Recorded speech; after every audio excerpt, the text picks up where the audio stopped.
for the truck. I will check it out, because usually she works from a checkoff sheet. What happened? Well, I'll look at it. it's just as helpful, just to have it. The way that I got. I usually get it on my, get it by email. I'll look at that, the other meetings. Maybe I should ask for be in my package as well. But I'll address that. And you want an update from the Well, if you wouldn't mind, I Board of think Works it's meeting? a value for the rest of the Okay. members, right? Board of Works passed on giving unpaid leave to firefighter Gunter had shoulder surgery, 6 months, and we'll reevaluate that after 6 months.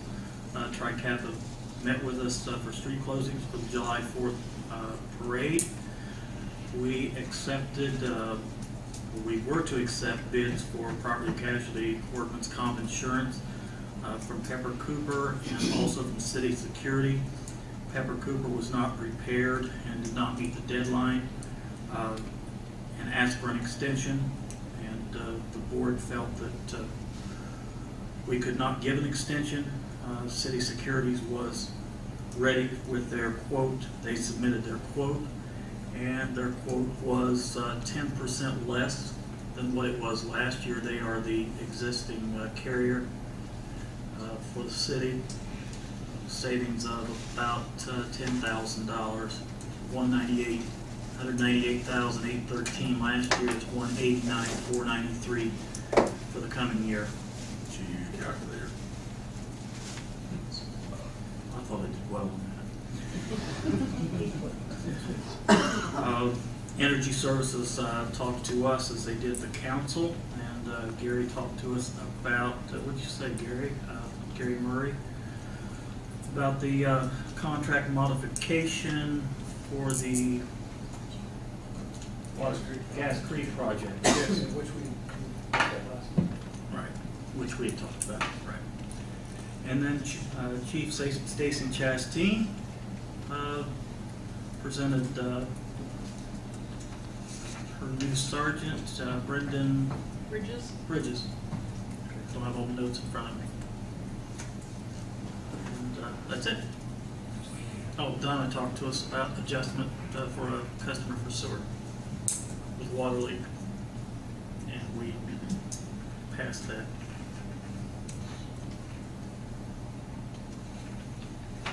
And I have one item.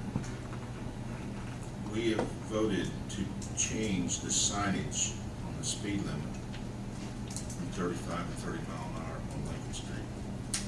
Budgets are tight, and I'd like to ask where the council would suggest we take the money from to replace the signs. Mark, how many signs are there, and what's the estimated value cost?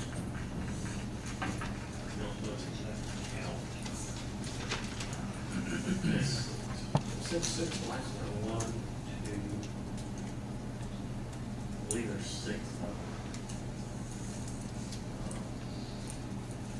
They're about $16 per bigger sign on. I just had some signs delivered, I turned an invoice in today.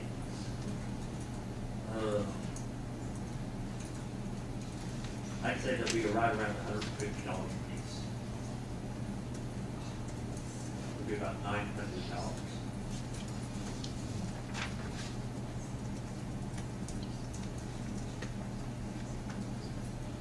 So, what fund would you suggest they come from, Mark? The only place that I can pay for them reasonably would be out of the MDH fund.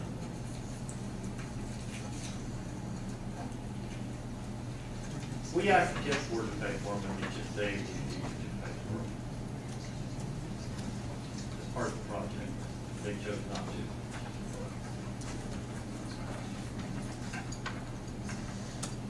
They feel they've already paid for them once. Correct. They've been paid through different funds.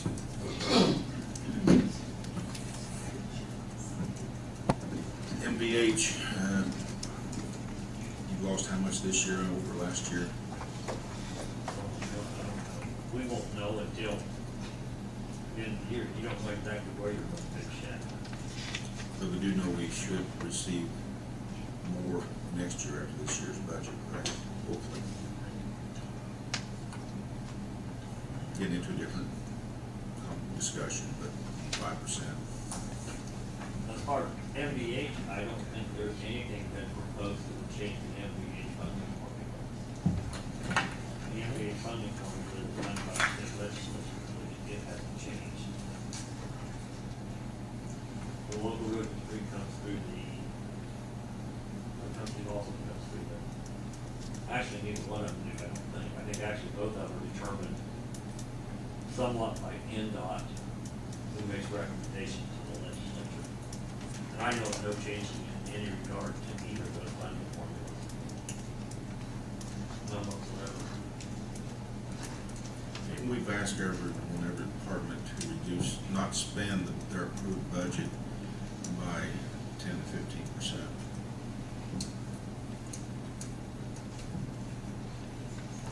I think it's 78, no roads and streets. For MBH.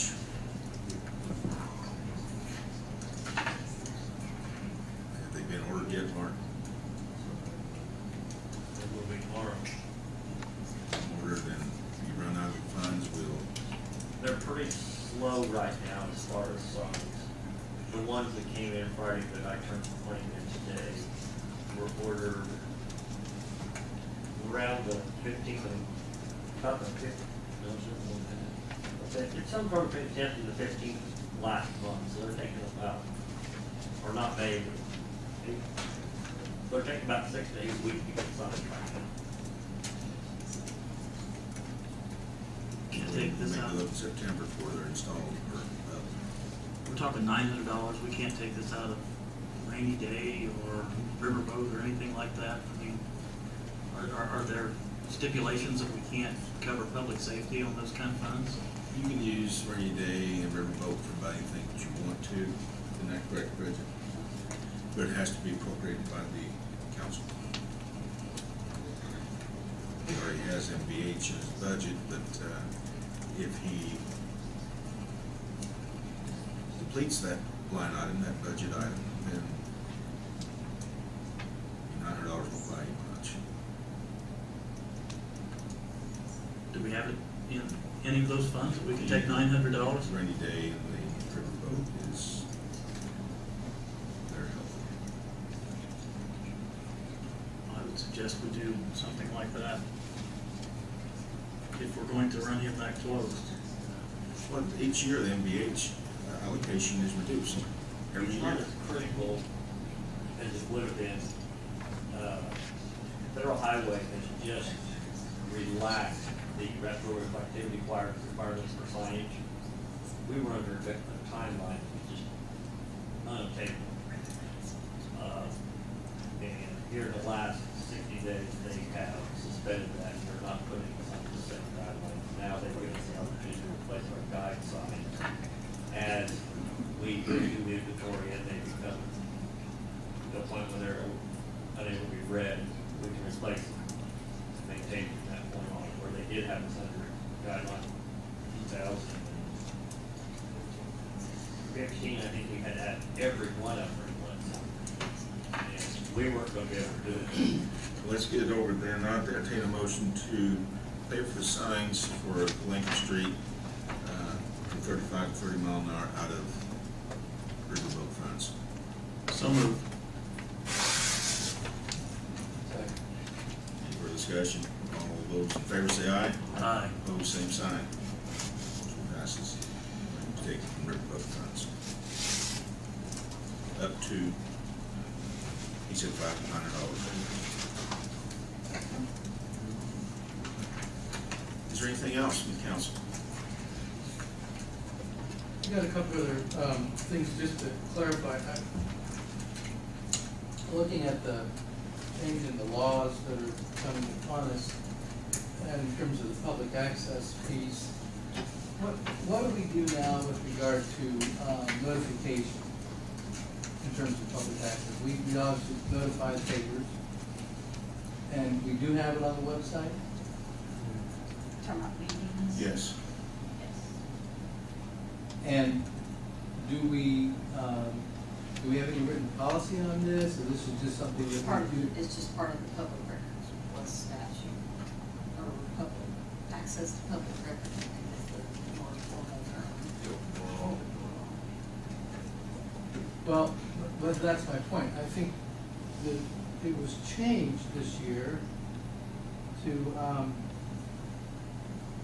provide notice by email to anyone who makes an annual request, That's been done. or posting the notice on the ABC site. That's also been done. If you adopt the policy under this statute, it is the shall provision to provide in accordance with the statute. So have we adopted the policy? Or, well, that's, so we haven't adopted the policy. This has just been practice that we're doing, correct? Is that new laws in January? But I don't know that it's required to adopt a policy. Those two things I don't know are new. I mean, I have to look, but on the issue of, if someone requests notice, it may be by email is the difference, but okay.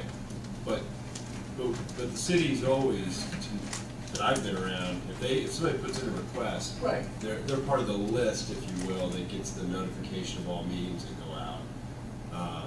And I don't believe it may be that the email part of that is a change. I just don't recall off the top of my head. But then you know, obviously you still have to post. You've always had to post outside the door for Yeah. the meeting. I just think it's something that we ought to know. Sure. So if you check out the law, what the change is, so that we know if, and I'm not suggesting that we do adopt the policy, I'm just saying, I'd like to know if we have, what the case is, or what we need to do, if we should do this, because it looks to me like this is an optional thing, we don't have to. The question that becomes, if we're already doing it, and we're already doing, posting on the website, which total agreement with, I'm not finding fault here at all. And if we send out, email, to those who request it, I just wanna know what kind of liability that, with the new law, what that places on us, that's all. Yeah, if they ask, if they request, we're required to. Yeah, yes, in my review of the law, Glenn, I didn't think there was anything that the city wasn't already doing, but I haven't looked at it from necessarily from that perspective, so I'm happy to review it and then report back at the next meeting, what if anything is different. But I think the city it was compliant already with the new changes that went into effect. Yeah, I think so too, but the way they have this stated here just makes Yeah. me question something about, and if we don't have to, if we do it, we don't write a policy, I don't know what implication that means. If not de jure, but de facto, we do have a policy, Mhm, then what is that? And I guess, I just wanna know what we're You know- setting ourselves up for. Yeah, and I'm happy to talk to the public access counselor because I'm sure that they have an opinion with respect to that, and I can share with you what they said. Yeah. Thanks. And then, two other things on new laws. Something that I kind of fought on and kind of lost about is this whole business of,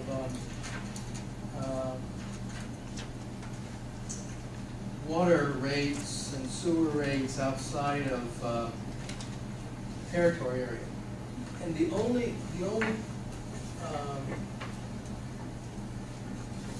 contract we have outside of our territory area is with rural water, correct? Yes. And the only other, And we're, with the way they contracted, we're well within the. Through IURC. Right, so, yeah, we're not a problem. the only other situation we have that I think has to be clarified, and this is not really to our utility rates, we have an ordinance that states if someone outside the city limits in our water serving district wants our water and does not want to be annexed or cannot be annexed because it's not contingent to the next property, then they agree to the difference in taxes between what the city would be and what the county tax rate is to pay 55% of the difference. For example, a piece of property was worth, taxes was $300 higher on it in the city than it was the county. The difference, then that resident would pay 55% of that $300 to the general fund of the city of Greensburg. In addition to the water rate or whatever else. And in terms of the hookup or the cost, they would pay that extension and so forth. Tap on fee, availability. And that, so then now the question is whether or not that's kosher with the new law, right? That would be, because it's not a rate, it's a fixed cost. So that's right, because our rates would be the same, but we would charge it. And there's one other kind of an obtuse thing, but it may, I don't know that it'll come into effect here or not, but it might be nice to know who's responsible for it. You know, we have they have review of tax budgets and rates and so forth by, you know, ours has to be reviewed by the county council. They have really little authority, but they have to review it and get back to us and tell us that they reviewed. Well, there's also in that same part of the law, new law, it's a public library with a non-elected board, and I think this would be schools too, frankly.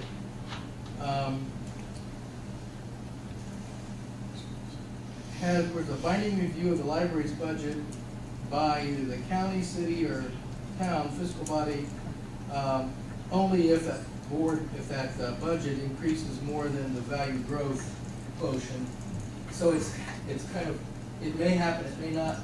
My question is, There's one form of the fact that it does. well, and which, the library is a town, it's Greensburg Library, but it's also got a contractual piece with the county, so who, do both of us? Probably, maybe, I don't know. And I guess the other question is, you know, we have a school board that's unelected school board, it's not a commonplace here, and I guess it affects the schools, I'm not sure what this law would be. And would they need to send us their budget?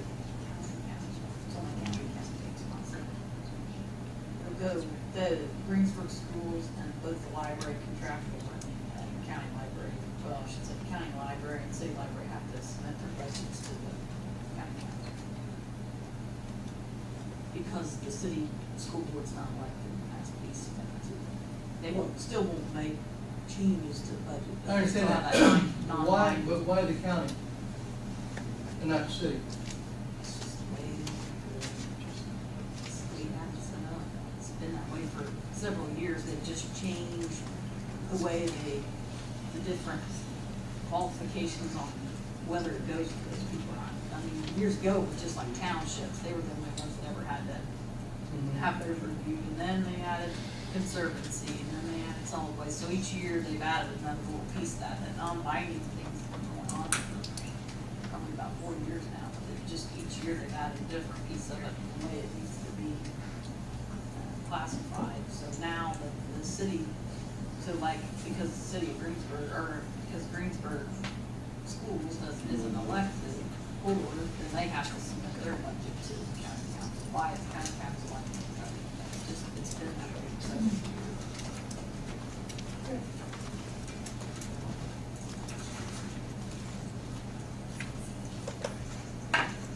Library's been doing it, I think, almost all along. I think they were with the townships back in 18, maybe somewhere around there. I guess I can see why it might be in terms of, you know, looking at the overall piece, because that would be, they would see the overall piece, but the way it's stated here, just, it makes by the county or city, county, city, or town fiscal body. So It I, depends you know, on the size too. We have a city council and we have a county council, but some of the smaller ones, they. well, all counties would have a, Yeah, would they all have a have county it, council, yeah. and all cities have a council, and Yeah. towns have a council. That, I would say that's not. That's fine. But there are some things that you, if you would, Tim, could you check out? Yeah, I'm happy to look at them and just report back to the next council. I mean, I don't have, to be real frank, but on that issue, I don't know that I've even seen that. On the other, on the ODL and, there's another one, with respect to the grandfather to the water rates. I'm familiar with those, but I don't think I've seen anything with respect to what, if any, change there would be to Greensburg with respect to the school court and the library. Well, and again, I didn't think there was anything that you really could or would do about it, I just Yeah. didn't know if the way it was written, it just asked, flag your question. Yeah, Well, I think we brought up to our attention the budget seminar last week. yeah, I'm more than happy to look at it. They touched on it, they didn't explain them in detail. You have anything else, Matt? I have an item here, just about forgot. Garrett, would you like to address on this ADA transition plan that the county has touched base with us on as well? Well, actually, we had a consultant offering services that went to the county.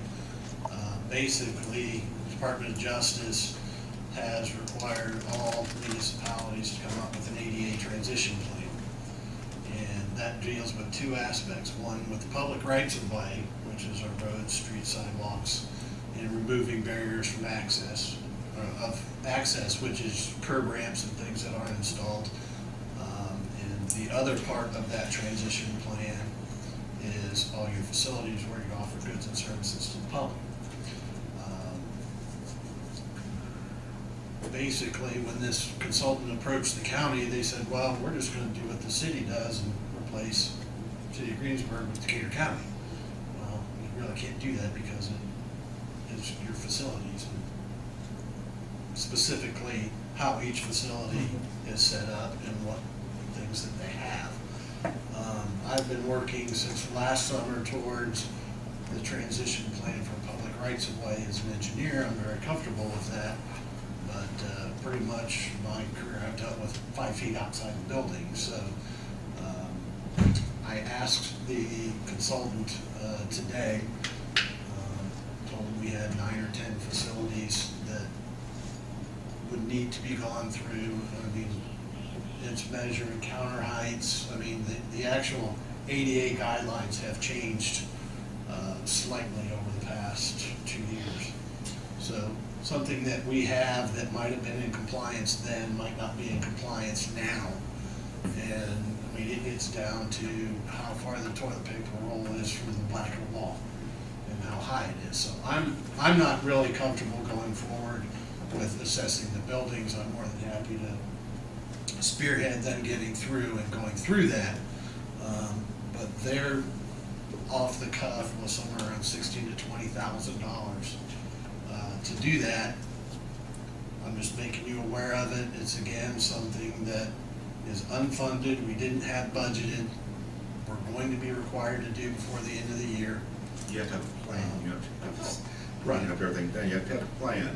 And if you don't have a plan, you apply for federal assistance, you're not gonna get it. Well, the Federal Highway has told us that. I mean, we've been trying to push for Veterans Way and submit to NDOT for an 80/20. And if we don't have at least our right-of-way piece done, they're not even gonna talk to us. The other one, Department of Justice, I don't know that we're really going to them for grants, but like I said, I feel comfortable doing the public rights of way one, I just don't feel comfortable doing the other one. And again, those two make up the entire plan. You can have one that's just your rights of way that you can give to federal highway and they'll be fine. Gary already began a plan on the sidewalks for the Ramsey. And we did get $20,000 in last year's budget to implement some ramp changes this year. We got 2 done last year. We've got Lincoln Street from First Street, out to the bypass. The mayor and I have kind of been prioritizing what we think we can get done with the 20,000 this year. We are leaning towards going down the rest of Lincoln Street down to Main and making that the priority. The next one being Broadway north of First. We've got some to do. The Federal Highway has really recommended your high priority areas being your kind of business core where you have sidewalks, and then moving out to the residential areas. But again, they will all have to be implemented within 25 years. One of the things may be outreach sidewalks. I hope, there's some places where there's a sidewalk and then 2 houses and no sidewalks. So if you don't provide a place for them to be, then there aren't any barriers, according to their guidelines, which doesn't really make sense. But, again, we do have curb ramps that were compliant when they were installed, especially here at City Hall, which are not compliant today. There's no barrier, but they still need to be brought up to the new standards within 25 years. So, again, another one of those unfunded things that, like Mark was talking about with his signage, that we're supposed to have all that replaced. They've relented on that, but I think we at least need to get the plan in place. And, we can go for RFQs, RFPs, whatever you want, as a process to get engaged with this, and then figure out where we're gonna pay for it. At least we have to do the study. We at least have to do the plan, identify the barriers, and again, if it's a slight infraction with a toilet paper roll a half-inch off, that's not gonna be a high priority fix versus, if you don't have your 5x5 maneuvering area in a restaurant, in a public restaurant. So, at the airport, I don't think we have ramps, we don't have an ADA compliant restroom. That's probably, we've got an airport project somewhat planned, but, who knows when that comes to fruition, and whether we make the changes to what's out there now to be compliant. Most of our buildings are pretty good, they're relatively new. I know this building went through it. ADA was in effect for the police station, senior center, our new wastewater bill administration is ADA compliant. And again, it's where you offer your services to the public. So, if we just need to move a service from a different facility and put it in one that's ADA compliant, that's what we need to do instead of spending hard dollars to make a different facility accessible. You're saying it's gonna cost $16,000 to $20,000 to. That was a do the study ballpark guess to go and through. Plan and put it and develop a plan. They actually put costs to whatever the remedies would be to fix the situations that they find. And then prioritize them. That's part of the plan. That's part of the plan. So we have a little choice. It's a mandate that we have to do. I'm just making you aware of it. That And the county was maybe looking to work with us on it, maybe get a little bit reduced cost to the company, whoever does it for the city, can do it for the county as well. We'll share a facility. if we both chose the same company, then being down here and going through buildings and auditing that kind of stuff, most of the firms that are more familiar with this are out of Indianapolis. So if we both chose the same firm, there could be some cost savings that we would realize. But the 16 to 20 was us flying on our own. So Anything, Gary? Thank you, Gary. You're welcome. Appreciate it. We'll be looking at that soon. Anything from the audience? Hearing none, entertain a motion to adjourn. moved. Adjourn. Thank you.